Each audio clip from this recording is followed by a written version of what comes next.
Good afternoon class.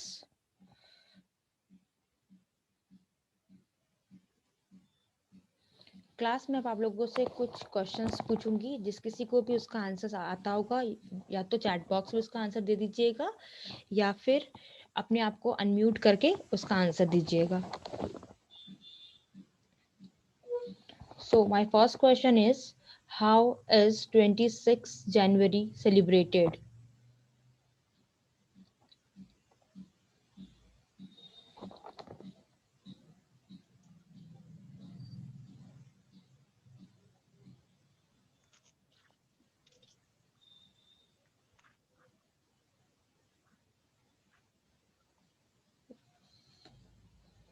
सब गड़बड़ हो गया।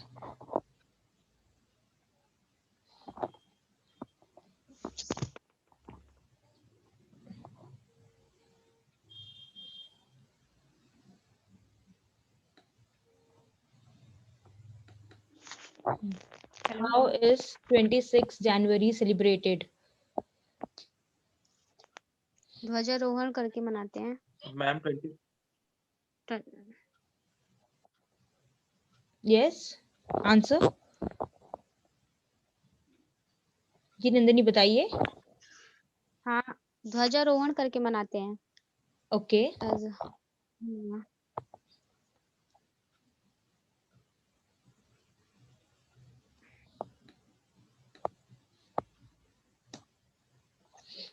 Why do we celebrate Republic Day?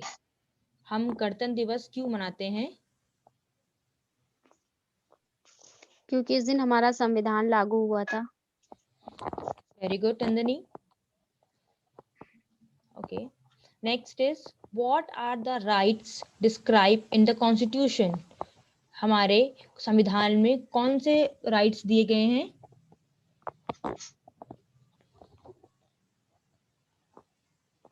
मूल अधिकार। नंदिनी थोड़ा तेज से बोलिए, आपकी आवाज नहीं आ रही है। मूल अधिकार। जी बहुत अच्छे। What do you understand by fundamental rights? आप मौलिक अधिकारों से क्या समझते हैं?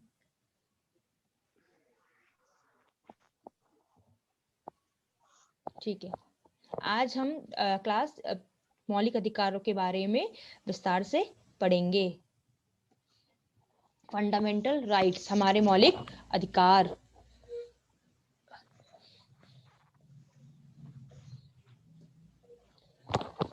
What is the minimum age to vote? Vote देने की न्यूनतम आयु कितनी होती है? 18 years।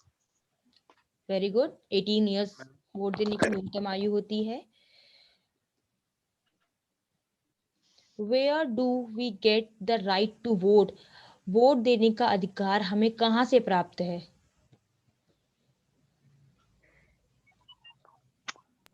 वोट देने का अधिकार मैम हमें हमारे संविधान से प्राप्त है। बहुत अच्छे शुभम, वोट देने का अधिकार हमें हमारे संविधान से प्राप्त है।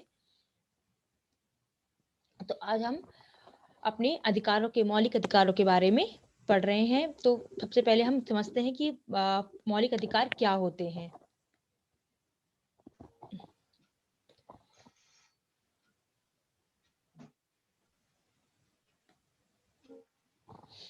Fundamental rights are the rights granted by the Constitution as special protection to the citizen of the country. जो हमारे फंडामेंटल राइट्स हैं वो हमें हमारे संविधान से प्राप्त हैं और वो हमें एक स्पेशल प्रोटेक्शन देते हैं हमारे देश के सिटीजन्स को। ये जो अधिकार हैं ये हमें हर नागरिक को प्राप्त हैं और वो अपने अधिकारों के लिए एक किसी भी जगह अप्लाई कर सकता है। मतलब जैसे कि हम अपने अधिकारों के लिए कहीं पर भी आवाज उठा सकते हैं। Governments are bound to ensure that fundamental rights are not denied to its citizen.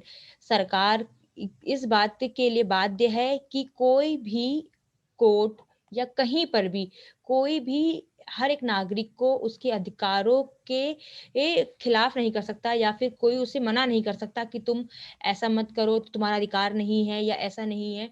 तो सरकार इस चीज के लिए बाध्य है कि उसको, हर नागरिक को उसका अपना अधिकार उसको देना है। Definition: fundamental rights are essential human right.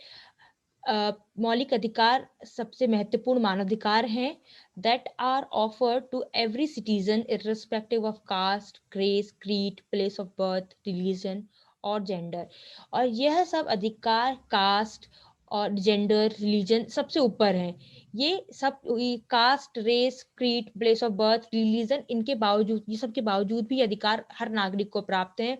इसमें कोई भेदभाव नहीं होता है कि तुम हिंदू हो तुमको अधिकार है या तुम मुसलमान हो तुम्हें अधिकार नहीं है। इसमें ऐसा कुछ नहीं है।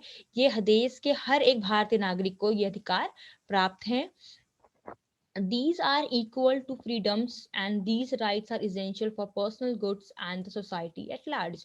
और ये जो अधिकार हैं ये सबके लिए, ये स्वतंत्रता के अधिकार हैं। ये अधिकार मिलने के बाद नागरिक के पास इतनी स्वतंत्र रहती है, इतनी फ्रीडम रहती है कि वो अपने हक के लिए आवाज कहीं भी उठा सकता है और अपने अधिकारों का सही जगह पे इस्तेमाल कर सकता है अपने पर्सनल गुड्स के लिए और अपनी एक अच्छी समाज के लिए।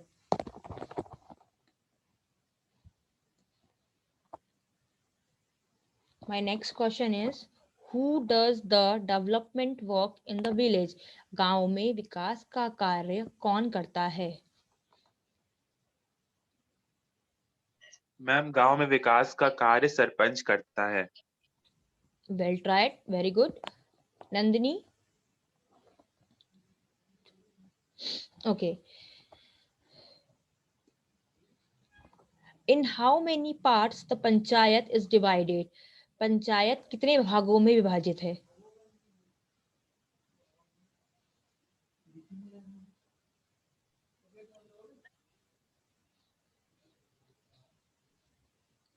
Yes, Nandini?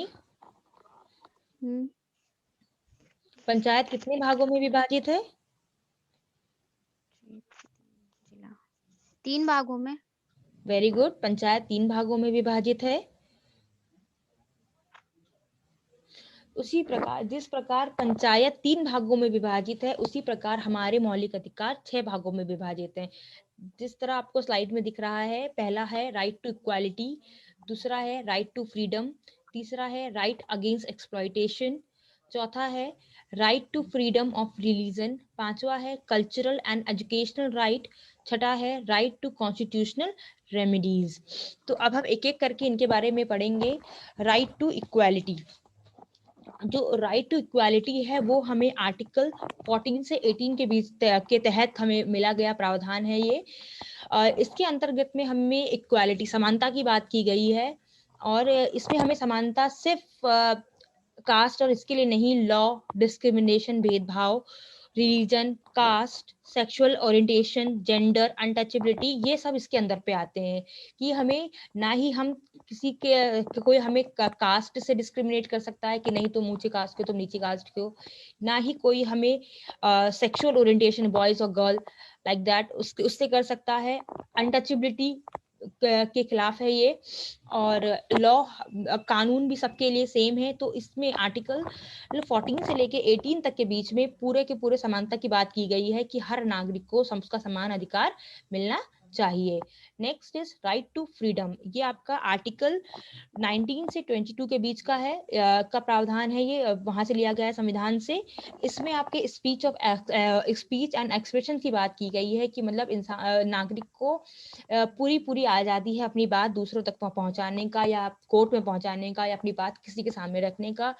अब उसको पूरा पूरा फ्रीडम है। असेंबली, एसोसिएशन, मूवमेंट, ऑक्यूपेशन, इन सब जगहों पे हर नागरिक को अधिकार है कि अपनी बात को रखने का, अपनी ऑक्यूपेशंस का, कि आपको जॉब चाहिए तो ये नहीं कि आप मिडिल क्लास से हो या आप बहुत हाई क्लास से हो, ऐसा कुछ नहीं है। सबको सेम फ्रीडम दिया गया है कहीं पर भी जॉब करने का, एजुकेशन पाने का या अपनी बात कहने का या कहीं पे कुछ अप्लाई करने का, सबको same freedom right to freedom act के अंडर पे दिया गया है। Then next is right against exploitation. ये जो राइट अगेंस्ट एक्सप्लॉयटेशन आपका है थर्ड वन, वो आपका आर्टिकल 23 और 24 में दिया गया है कॉन्स्टिट्यूशन के। इसमें आपका child labour, trafficking of human being, child under age of 14 are not allowed to work, ये सब आपके इसमें आते हैं। चाइल्ड लेबर हो गया आपका और ट्रैफिकिंग केस हो गए ह्यूमन बीइंग के, और चाइल्ड अंडर एज के जो चाइल्ड होते हैं, जो छोटी छोटी जगहों पे काम करते हैं, इन सब के लिए ये एक्ट बनाया गया है। और ये आपका जो हमारे संविधान है उसमें 23 और 24वें भाग उसमें लिखा गया है, आर्टिकल पे, अनुच्छेद पे। और इसके लिए हम अपनी आवाज भी उठा सकते हैं। और छोटे बच्चों को काम कराना कहीं जगहों पे वो अपराध है। देन आपका 4th वाला है right to freedom of religion. ये आपका आर्टिकल 25 और 25 से 28 के बीच में लिया गया है, अनुच्छेद 25 से लेकर 28 तक में लिया गया है। और इसमें धर्म की बात की गई है। यह जो अधिकार है वो आपकी धर्म स्वतंत्रता पर है कि आप चाहे तो अपना रिलीजन चेंज कर सकते हैं, चाहे तो आप अपना रिलीजन मतलब वो होता है ना, रिलीजन कन्वर्ट करना होता है तो आप कर सकते हैं। कोई आपसे ये नहीं कहेगा कि आप हिंदू हो तो आप मुसलमान क्यों बन गए, आप मुसलमान हो तो आप हिंदू क्यों बन गए, या आप सिख क्यों बन गए। आपको पूरा पूरा अधिकार है अपने संविधान पे कि आप अपना रिलीजन चेंज कर सकते हैं या फिर अपने रिलीजन में किसी को ऐड कर सकते हैं। Then 5th one is cultural and educational rights. ये आपके कल्चर, हमारी संस्कृति और हमारी शिक्षा के ऊपर अधिकार है ये वाला। ये आपका 25 से लेके 30 के बीच में ये टोटल, सॉरी, ये आपका 29 से 30 के बीच में आता है, आर्टिकल पे, अनुच्छेद पे, संविधान पे। और इसमें शिक्षा की बात की गई है। ये हर बच्चे को समान शिक्षा मिलनी चाहिए, फिर चाहे वो छोटे वर्ग से हो, निम्न वर्ग से हो या उच्च वर्ग से हो, सबको, चाहे वो लड़का हो चाहे लड़की हो, सबको सेम एजुकेशन मिलनी चाहिए। उसके लिए ये राइट बनाया गया है। और हमें अपनी संस्कृति को भी बचा कर रखना चाहिए और हमें अपनी संस्कृति से जुड़े रहना चाहिए, तो वो हमें इस अधिकार के तहत प्राप्त है। देन नेक्स्ट आपका है राइट टू कॉन्स्टिट्यूशनल रेमेडीज। ये आपके आर्टिकल 32 से लेके 35 के बीच में है कॉन्स्टिट्यूशन पे। और इसमें हमारे संविधान की बात की गई है और इसमें हमें हमारे न्याय की बात की गई है कि हम कैसे अपने लिए, अपने लॉ के लिए और अपने लिए हम इसमें आवाज उठा सकते हैं और अपने कैसे हम अपने सारे अधिकारों को का समन्वय कर सकते हैं।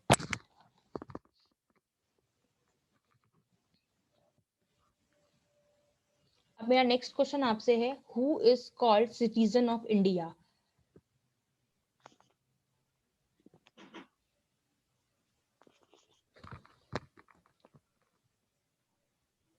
हाँ बताइए Nandini, who is called citizen of India? भारतीय नागरिक। हाँ, Indian peoples are called citizens of India. Very good Nandini.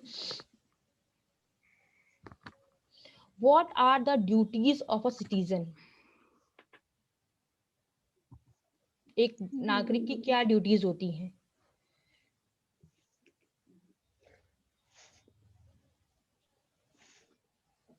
देश की सुरक्षा करना। जी बहुत अच्छे। हेलो। हाँ बहुत अच्छे नंदिनी, ठीक है। तो अब हम पढ़ेंगे फंडामेंटल ड्यूटीज के बारे में। अभी तो हमने पढ़ा कि नागरिक की क्या ड्यूटीज होती हैं, अब हम देखेंगे कि फंडामेंटल की क्या ड्यूटीज हैं। तो first one is to abide by the constitution and respect the ideals and institutions. संविधान का पालन करना और उनके आदर्शों का सम्मान करना। सबसे पहले तो फंडामेंटल ड्यूटीज में सबसे पहला पॉइंट ये है कि हमें अपने संविधान का पालन करना चाहिए और जो उनके आइडियल्स है, जो उनके आदर्श है, जो उन्होंने बनाए हैं, हमें उसका भी सम्मान करना चाहिए। दूसरी है to respect the national flag and the national anthem. हमें अपनी राष्ट्रीय ध्वज और राष्ट्रीय गान का सम्मान करना चाहिए। Third one is to realize and follow the essential ideals of secularism, democracy and non-violence. धर्मनिरपेक्षता, लोकतंत्र और अहिंसा के आवश्यक आदर्शों को के माध्यम से, मतलब हमें उनको महसूस करना चाहिए। जो to realise and follow the essential ideas, तो जो हमारे धर्मनिरपेक्ष लोकतंत्र उसके आदर्श हैं, हमें उसको रियलाइज करना चाहिए, महसूस करना चाहिए और उन्हें फॉलो करना चाहिए।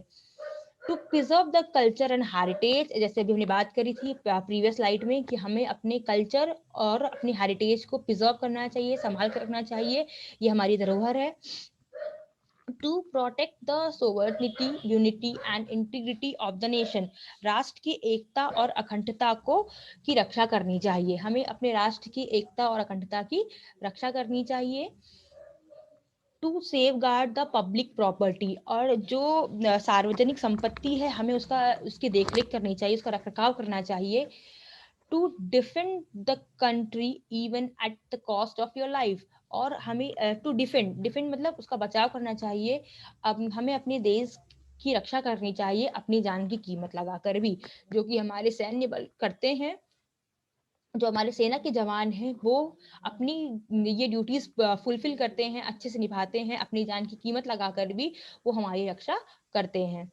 टू प्रोटेक्ट नेचुरल रिसोर्सेज, प्राकृतिक संसाधनों की हमें रक्षा करनी चाहिए, क्योंकि नेचुरल रिसोर्सेज ही हमारे सबसे अच्छे रिसोर्सेज हैं जो हमें एक बेटर लाइफ देते हैं।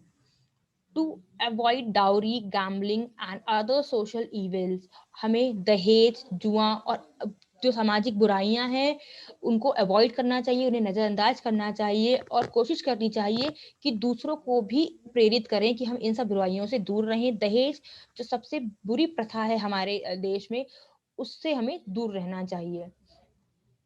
To strive towards excellence in the respective spheres of activities of the individual, व्यक्ति की गतिविधियों से इसके संबंधित वर्णों का उत्कृष्टता लानी चाहिए। जो व्यक्ति की जो गतिविधियां होती हैं और जो उनमें जो उत्कृष्टता होती है, हमें उसमें एक संबंधित लय लानी चाहिए।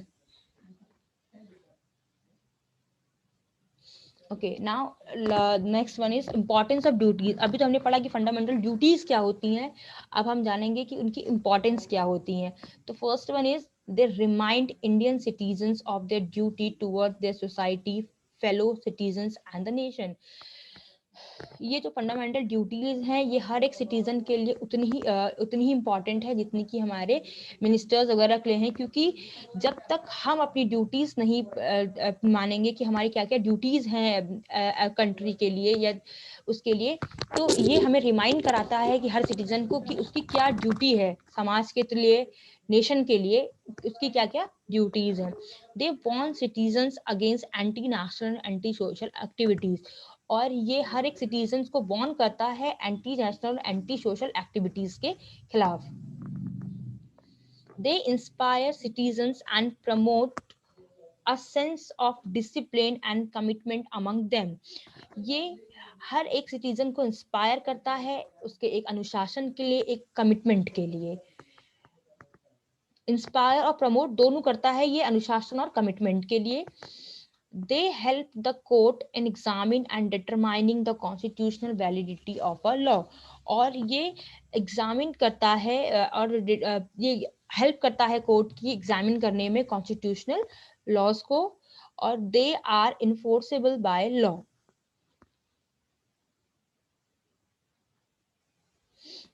आप स्टूडेंट्स, अब मैं आप लोगों से कुछ क्वेश्चंस पूछूंगी, और जिसको भी आंसर्स आते होंगे तो अपने आप को वो म्यूट करके उसके आंसर्स दे दीजिएगा। मेरा पहला क्वेश्चन आप लोगों से है, what do you understand by fundamental rights?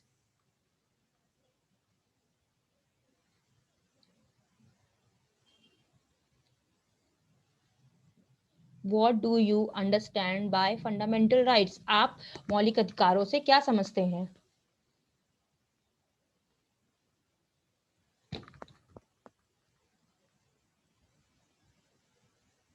Okay, fundamental rights are the rights granted by the constitution as special protection to the citizen of the country।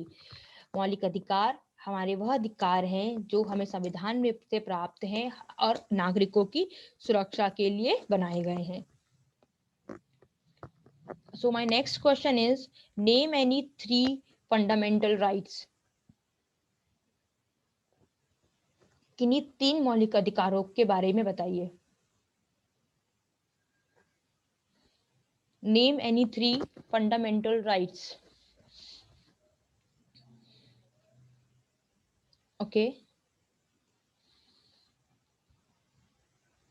first one is right to equality, समानता का अधिकार, right to freedom and right against exploitation। So my next question is, explain any two fundamental duties. Explain any two fundamental duties.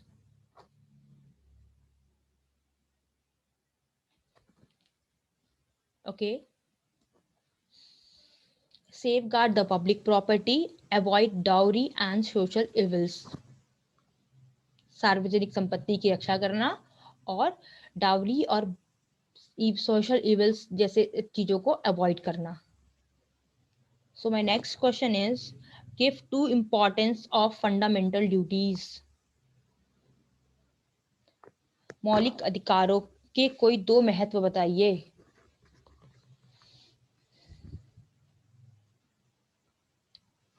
Okay. Enforceable by law, warn citizens against anti-national and anti-social activities. Students, अब आप लोग ये summary को अपने note copy में note down कर लीजिए और या तो फिर इसका स्क्रीनशॉट ले लीजिए और इसको अपनी कॉपी में फिर नोट डाउन कर लीजिएगा.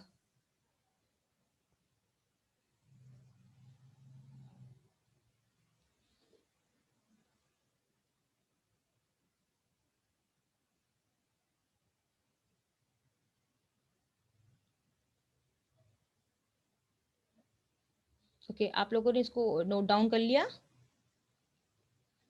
ओके, नाउ ये आपका होम असाइनमेंट है, मीन्स होमवर्क है ये आप लोगों का, और आप लोगों को इसको कल करके लाना है. पहला आपका होमवर्क है, make a flow chart on fundamental rights. जो आपके फंडामेंटल राइट्स हैं, जो आपके मौलिक अधिकार है, उन पे आप लोग एक फ्लो चार्ट बना कर लाएंगे.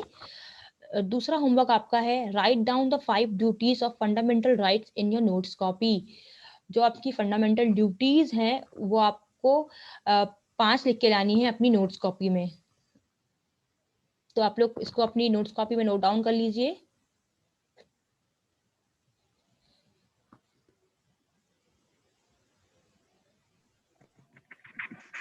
ओके मैम एक minute. Okay, thank you class.